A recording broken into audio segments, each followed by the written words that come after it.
السلام عليكم شباب. اليوم جيناكم بشرح عميق جدا جدا فوق ما بتتصوروا. شباب البرنامج شرحت عنه 10 مرات وطارت قناتي، وبدي ارجع اشرح عنه لأول مرة. بدي افسر كل شيء عن البرنامج. شباب تطوير حسابات، مجرد ما تحط رابط، شباب ما بحسن بدخل بالتفاصيل تطوير قناتي لأسباب تعرفوا من خصوصيات اليوتيوب. برنامج مجرد ما تحط الرابط وتعطيه ستار فقط يبلغ عنه ب6500 تبليغ. مجرد ما تحط رابط القناة، طبعا الاي دي حصرا، الاي دي لازم تكون معك. طبعا تدخل على قناة يوتيوب الا لما تكون معك الاي دي اللي بتطلع هون، يعني بتطلع هون من مثل ما تدخل على الفيسبوك بيطلع لك اي دي قناة، بيطلع لك كمان يعني مو كل القنوات تقدر تختار. هاد واحد. هاي البرنامج التاني صنع برامج التشفير، كمان بيساعدكم.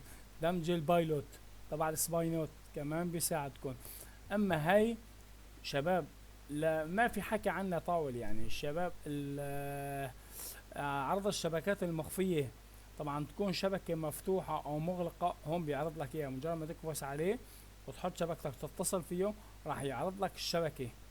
راح يعرض لك الشبكة مجرد ما عرض لك شبكة راح يعرض لك معك كلمة السر.